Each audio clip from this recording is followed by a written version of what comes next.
Gosh, dig it. Gosh, dig it. Dig it. Gosh, dig it. That's not the digits I was looking for. No, not at all. Welcome back, I'm everyone, to Windy City Digits. Wildcard Wednesday / Bulls Postgame Edition. That's Vic. I'm Carl. Thanks, everyone's been tuning in and watching us on YouTube, Facebook, and Twitter. Yeah. That was frustrating. That was beyond frustrating. Let's dissect this beast. Skulks, what's going on, brother? Let's dissect it. Let's Okay. start off with the first quarter. Okay, first quarter. The first quarter, the Bulls actually played defense pretty well. Which is 22. a change. Yes. Because usually we fall behind early. I don't know if that's been. I've heard a couple people say that. I don't think that's been. I don't think that's been as often as it was last year. Honestly, The first couple games, the first 13 games, it's happened quite a bit. I think you're wrong. Okay. I think they've had other quarters that have been worse than the first quarter this year. Feel free to disagree, anybody. I'm sure there's a lot of angry people out there frustrated at that game, but I mean, just to hold them to 22 points in the first quarter, I'd take that. I'd take that every time against the leading offensive team in the NBA. Sure. But their offense was anemic that first quarter.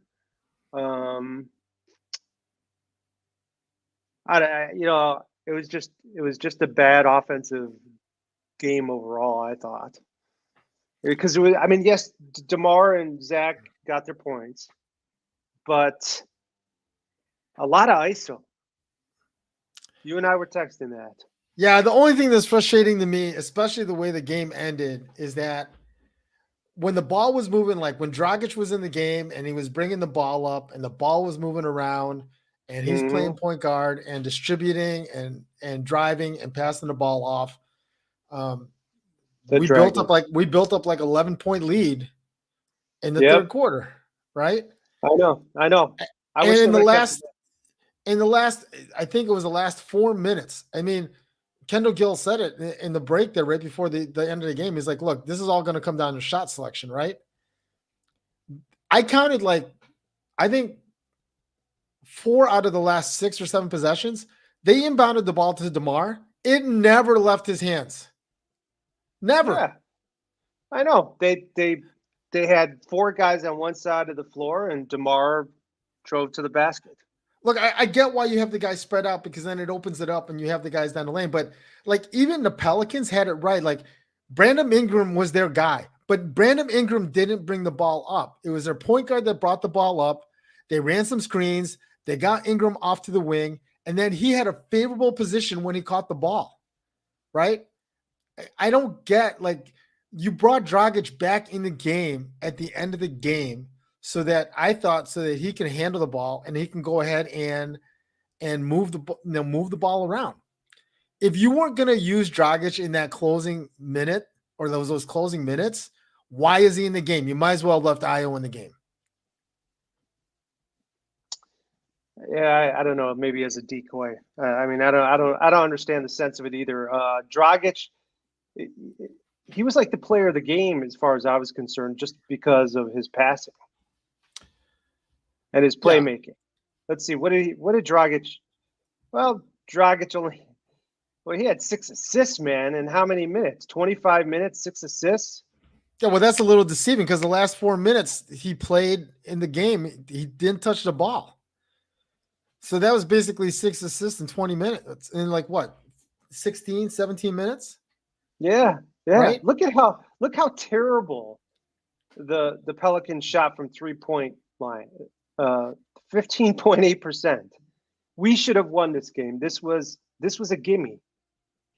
Oh, look, the difference was that they were aggressive going to the hole, and it wasn't just Ingram. Amen. It was Amen. It was Marshall, it was Zion, it was Marshall, right? All those guys were Valanciunas. going, yeah, especially Valanciunas. He was posting all night at the rim. We refused to put Vooch in the post. We let him look. He hit a couple threes, big threes, yes, right. Yeah, but he But wasn't.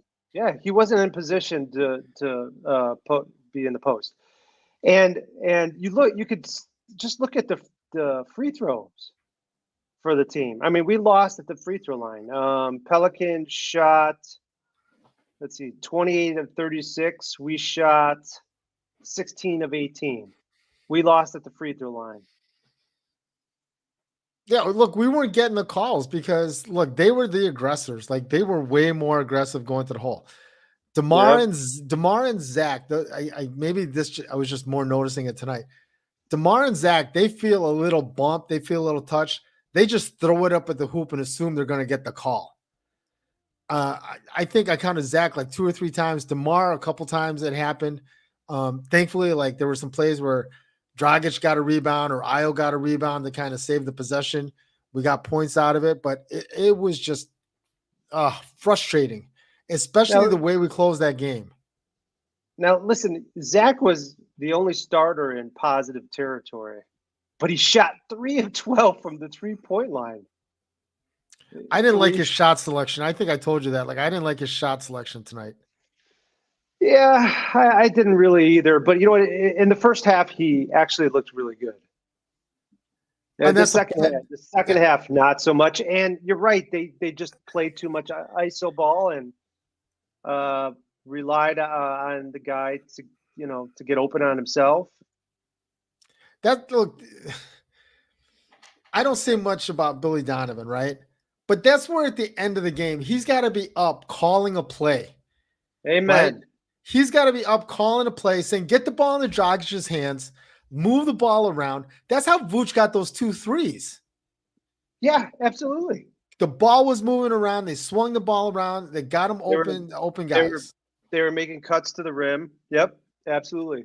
Just they should have had a game plan just like they had with Toronto. They need to. They're a team that needs to get to the free throw line. We're not a good 3-point shooting team to begin with. We need to draw fouls against the other team. And yeah, Patrick Williams had a bad game. Look, he's not closing games, right? He's not aggressive. You need him to close games, right? I mean, look, the lineup we're putting out there to close the games. Look, you got your big 3. You're going to have Vooch, you're going to have DeMar, you're going to have Zach. Then it's just a matter of who the other 2 guys are going to be to closing the game, right? Dragic definitely deserved to close the game tonight. But they had AC in there. I don't like AC in the end of the game anymore. You got 4 guards out there. Yeah, I don't like AC in the game. I would rather have Javonte in there. Same with me. Javonte or Derrick Jones Jr. for crying out loud. I would even have brought Drummond back in. I thought he was playing decent defensively, but considering it was his first game back. Yeah, he looked a little winded, but yeah, and it just seemed like we were complaining too much about the refereeing, and that's the other thing that was frustrating. I don't get why Billy Donovan doesn't challenge some of these calls.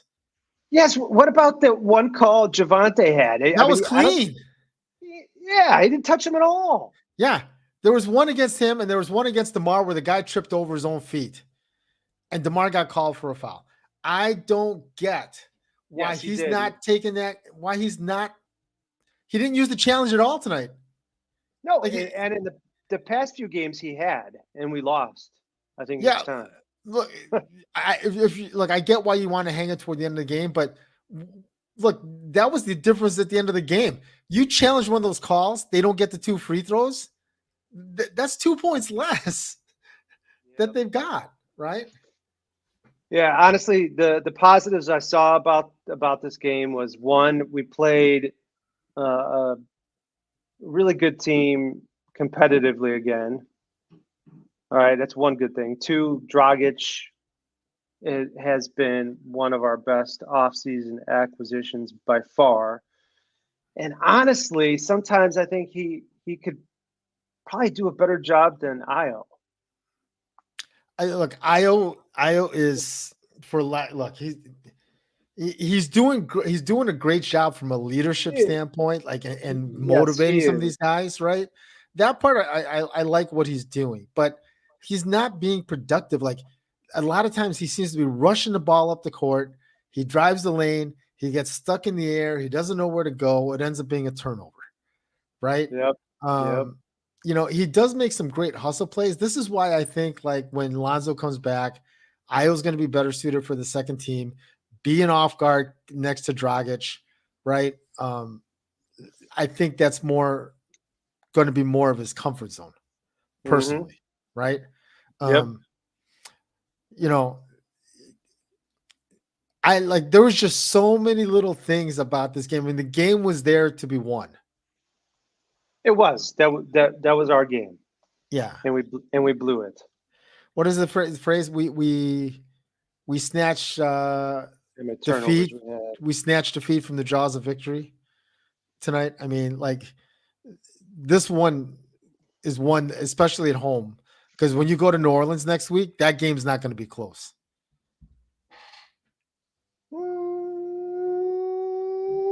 I don't know about that. New Orleans plays well at home.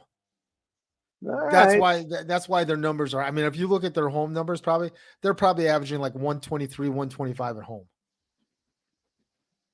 All right, I'll be looking it up right now, buddy. Anybody else out there have any hot takes? Anybody? Storm. Here's the thing, right? Dragic, Javante, Drummond, DJJ. That second unit plays really well. And Dragic is kind of the catalyst for that second team. I would love to see him probably play a little more minutes with the starters, but to be honest, it's not going to make a difference if the ball never leaves DeMar or Zach's hands. Right? I mean, if the ball's not going to move with the starting five, it's just going to stay with you're going to pass it around, and once it gets to Zach or once it gets to DeMar and it doesn't leave their hands. So you think Dragic, if he started, it's just going to be the same old story? Because, like, I mean, from game to game, sometimes we're pleased with the ball movement and the ball cuts. We haven't been frustrated like this every single game. There's times during the game where we're like, what the heck? It's slowed down. They're not passing. They're not moving the ball very well. But tonight was a lot of what we were frustrated with last year. Well, especially the way to close this game. I mean, like I said, the end of the game, there was at least 4 straight possessions, maybe 5, where they literally inbounded the ball to DeMar. He took the ball to the top and it never left his hands. Never left his hands. So what would you be saying, Carl? Because I have a feeling that, like, let's say DeMar hit 3 more shots. What would you be saying? I'd still be saying it's too much ISO. All right. I don't believe you. Look, you're DeMar. I'm surprised you're being so harsh on DeMar, honestly, right now. The only reason I'm being harsh on DeMar is because in the third quarter, when the ball was moving, you built up an 11-point lead. Yep, absolutely. You built up an 11-point lead, and you put Dragic back in the game. As soon as he came back in the game for Io, they had 2 or 3 great possessions where the ball moved, and Vuce got 2 threes. You know what else? You know what also was good during that time? Their defense. They were creating turnovers and getting up on the fast break a little bit too. Not in the fourth part of the fourth quarter, yeah, but not in the last 4 minutes. No, I'm not talking about the last 4 minutes. They didn't do a very good job. I'm talking about that time. I think it was Drummond. It was Dragic. That's Javante. When they made a run. Yeah. Yeah. No. Yeah. That group's got some. That is the group that is our best bench. When you have Drummond, Green, Dragic, DJJ. Yeah, and honestly, Zach. Because look, because the ball moves. I know. When the ball moves, you find open guys. I mean, look, he had that nice alley-oop to Javante. Five Javantes. He had the nice one lob over to DJJ where he got fouled, caught it midair, got the 3-point play out of it. Lob master. But look, that's the point of it, right? You're getting shots at the rim that are high percentage shots, and it's the guys are fairly open for that. DeMar, when he's got that ball, or Zach, when they've got that ball, they got to work hard. And they know that the other team knows once they drive to the hole, they're not passing the ball. No, they just get to stand around. It's like a little breather. Yeah. Yeah. Well, honestly, tough, frustrating loss. I'd love to hear what Billy Donovan says. I heard during halftime he was not happy with the team about their defense in the second quarter. But I'd be more frustrated with myself as a coach if I let that happen and I didn't do something about it. Again, just maybe it's just my frustration, right? He didn't use any challenges that could have made a difference. You could have taken 2 points off the board. Now, who knows? Maybe the challenges weren't going to be successful, right? But you got to at least try to take one of those. The one with Javante was for sure clean. Yep. Yeah, there was nothing there. And the guy hit 2 free throws right after that play, right? You take those 2 points off the board. Yeah. What about the play at the end with Dragic? He was going up for a shot. He got fouled. Yeah. Where he got the rebound, and then they didn't count that.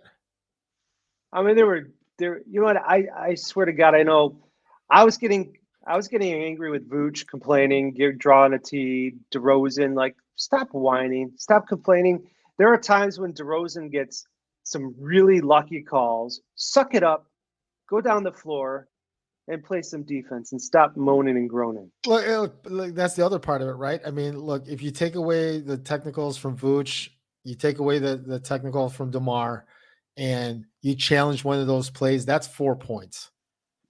That is 4 points. That's 4 points you take off the board, and you're probably leading at the end of the game. Instead of that. And I don't know what that play at the end of the game where Dragic was inbounding, DeMar kind of fumbled it and kind of lost it. Yeah. He almost looked pissed off at Dragic, like it was Dragic's fault, like it was a bad pass. I wasn't sure about that. Honestly, I could see it going either way, but Dragic was just trying to lead him away from the defender was guarding him. Yeah. And DeMar just mishandled it. He tried to grab it with one hand. I think he was ready to grab it and start going, but yeah, I mean, you're right. Part of it is that he just tried to catch it with one hand. That's part of it, right? He wasn't in the greatest position to catch the thing, but yeah, just overall, just a very frustrating night. There was the bench played well. Dragic played really well. Not to take anything away from him. The bench played well in the second half. I thought they played lousy in the first half. Well, look, they got you an 11-point lead, right? In the second half. Yeah, that's what I'm saying. In the second half. Yeah. The first half they didn't play very well. I mean, it was just at the point of halftime, it was just DeMar and Zach, and a little bit of Vooch. Yeah. So Bulls drop one tonight, 115-111. Very frustrating loss tonight. They don't play again till Sunday. So they've got a couple days left to go. So I thought we were doing Wildcard Wednesday, but I guess you decided to just go ahead and cut it off right there. On fire! That was a segue on to the next topic. Okay, nice job. So it is Wildcard Wednesday, our usual live stream. We normally talk about whatever is Chicago sports. I'll touch on this really quick. I like the hire I do like the hire that and the way he's starting off by the White Sox. I think we're going to lose Abreu to the Cubs, which I'm okay with. It'll just be interesting what they do with some of these other offseason moves for the Cubs and the Sox. But so far, I like what the Sox are doing. You got a long way to go to say you really like what the Sox are doing, man. I do like what they've done so far. I like the fact that they went outside. They didn't hire a guy from inside the organization. I like that so far. All right, that's only one move. You got a long ways to go. No, we don't really have very many moves to make. I don't know about that, man. Okay. So AJ Pollock, he just went to free agency, right? Uh-huh. All right. So you lost him. You're going to lose Abreu. Where are you going to put Vaughn? Is he going to be first baseman? Are you going to look for a right fielder now and a second baseman? Is that Uh, is are we finally going to do that this year? well, it'll be the way I see it is going to be Vaughn or Sheets. They're interchangeable at first base, and the other guy will probably play the outfield, my guess, with one of those guys. You're probably going to try to hire a full-time. You try to get a guy as a full-time DH. Probably, Hmm. you definitely need a second baseman, but you know, I don't know if Andrews is going to be the answer with the way he was hitting toward the end of the season. Um, you know, I don't know how that's particularly going to work out. You've got more than enough guys to play the outfield right now. So What about catcher? catcher's another spot that we need to look at for sure, right? But again, not like pitching seems to be okay, right? Most of the position players seem to be okay. I mean, look, if Mendek heals in time, I wouldn't mind giving Mendek a shot at second base. He played well Hmm. until he got hurt, so I wouldn't mind giving Mendek a shot at second base. Have you I heard think have he's you heard earned it. any have you heard anything about maybe the Sox being interested in Contreras by any chance? Or is he too old for the Sox? He probably would fit in okay, but I don't know. I mean, it'd be interesting if Abreu went to the Cubs and Contreras went to the Sox. That'd be interesting. Yeah, I knew the Cubs were only gonna offer him the what do you call it? Qualifying offer. I mean, Yeah, I think it was well known and he was gonna walk. right. I don't see the Cubs being any more competitive with Contreras. That was it. I wish they would have kept him because I don't know who their main catcher is going to be. We're going to have what, Yan Gomes? Yeah, but well, catchers are going to be sought after for sure. So Yeah, we'll but see. We got time to I, talk about that, but we'll figure it. I We'll see what I'm excited. happens. I'm excited for both ends of town because I think it should be a busy free agent period for both north side and the south side. So I'm looking forward to seeing what the Cubs do, and hopefully they can be 500 or better next year, and then the following year Yeah, yeah, we're going to be for it's going sure. to be north side versus south side. We'll see how What that all about plays out. what about the Bears? Their injury report. I You didn't see it had today. Let uh, me look it up real quick. God, Muhammad is going to be out at the moment. Vindor, he's still nursing a sprained ankle from when he got juked by Mhm. Tyreek Hill. Um, The Lions have a and ton of guys on their injury report. they do a lot of their wide receivers are out. But the Lions are what 31st in overall defense. Um, Justin Fields should have a very, very fine day. I did hear that Eberflus was talking about continuing to run the ball, so you'll be happy about that. Run the The rock. Lions rush defense is weak, but I was listening to the score, and they were talking about after Justin Fields um, Miami game, and then the last three games where we ran over 250 plus yards, 3 or 4 games in a row, that they're going to stack the line. So it might uh, provide an opportunity for Justin Fields to take some deep shots to our new guy, Mr. Claypool. Yeah, the weather's supposed to be like overcast, like I think upper 30s, lower 40s. I think on Sunday. It Um, is good day for you to go. yeah, which I'm looking forward to being out there. 300 section. Bring a Skulks, sock. if one of you guys, if you guys are going to the game, let me know so I can find you guys at the game. Um, yeah. So look, I think the game plan should have changed. Like just because you're playing the Lions, right? I don't think you should change a whole lot from the way the game plan is set up, right? I mean, Yep. get Justin Fields outside of the pocket, get him moving, get him set up with some designed runs, run the ball, get Montgomery going, right? Um, you Amen, know, bro. get those guys going. Get Claypool a little more involved. I'd like to see Harry involved a little bit more. I would like him to go them to St. Brown early, just to show that they still got some confidence in him. And obviously, I want to see Komet's still very heavily involved in the offense. So, it looks. I like everything you just said, man. Yeah, I just think come over you there wanna, and kiss your bald. I'm gonna go over there and kiss your bald head.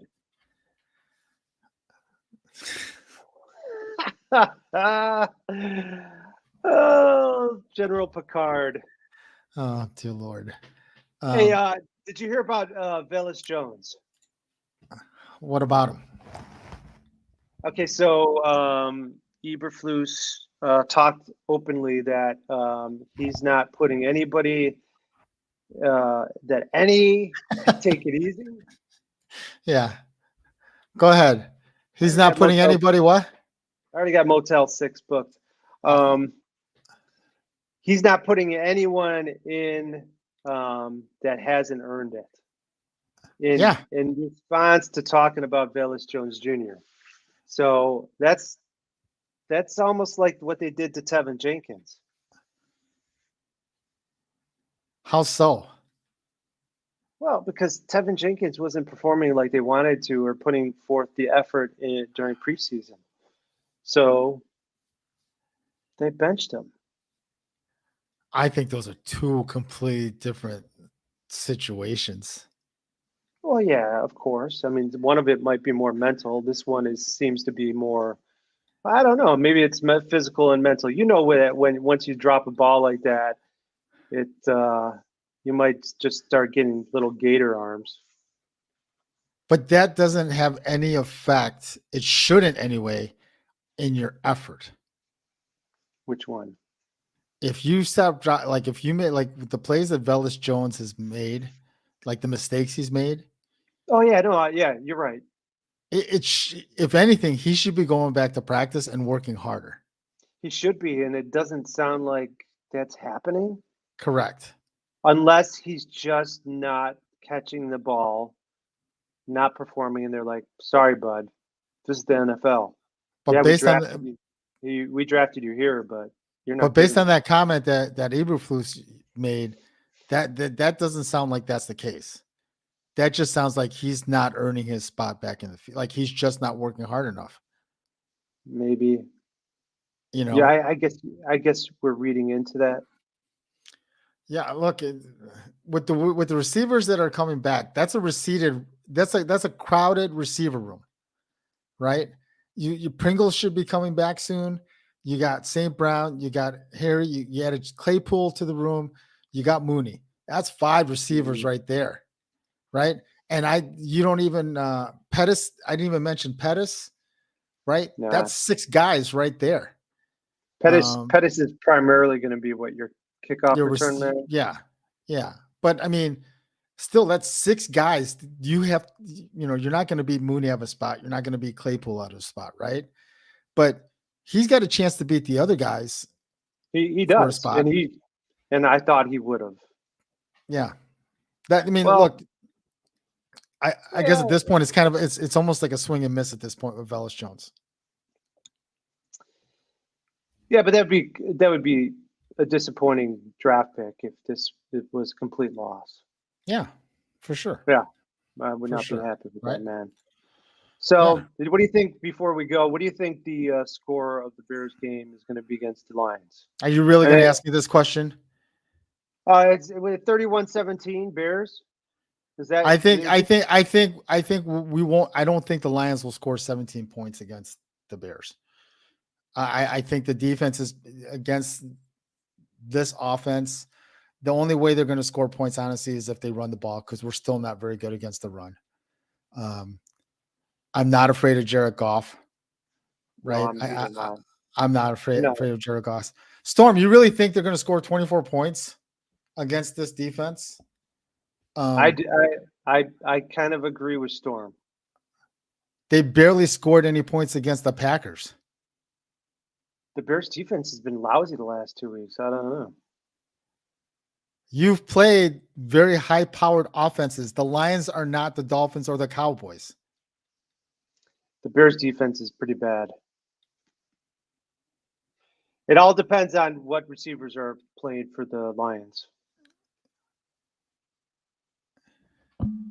Yep. Look, last week for sure, you're playing the number one offense in the league for sure. But this is not, the Lions are not the Dolphins. No, they're not. I don't even think they're going to score 20. I think they'll barely I'll be surprised if they get even in 17. All right, Mark Carl's words here. So what's your score then? 31-14. Why 31? We've scored over 30 points over the last 3 weeks. No, that's not my point. I mean, you stick with 31 every single time. 4 touchdowns and a field goal. What's with that magic number? 31. All right, I'm going to go. Storm's right around about 34 points. I'm going to go 38 Bears. And then let's see. 17. 38-17. So how many touchdowns do you think Justin Fields accounts for? I'll go with 3. All passing? 2 passing, 1 rush. I think he catches 1 this week. Herbert's going to throw to him. Did you see that they had Did you see that they actually had a play set up and Mooney completely messed up the play? Yeah, I don't even remember that, man. It was on Twitter against Miami or what? Yeah, they had it set up. It was a sweep to the outside, and Justin Fields leaked out, and he was wide open, and it was a trick play. They said it was a trick play, but Mooney didn't throw the ball. I must have went to the bathroom. Yeah, with my headphones on, talking to you. Great. See, Skokes. Skokes, if you're going to a game this week, let me know, brother. Yeah, hit me up. Hit me up. I'll buy you a brewski. I'm going to the game because my son is the flag runner this week. So hopefully my son's going to get a good workout running the flag all over the field this week. Oh, yeah. See, Skokes saw the play. Right? Yeah. So I saw the play out there. So, all right. Well, Bulls lose tonight. I'll watch the tape. Yeah, watch the tape. Watch some tape. Bulls lose tonight. Bears play on Sunday. Bulls play on Sunday. Both teams are at home. I thought about doing the doubleheader, but I don't think I'm able to pull it off. So thanks everyone for checking in. If you haven't chance yet, hit the like, hit the subscribe, hit the bell, get notified of future episodes. We'll see you in the next one. Peace. Love and digits.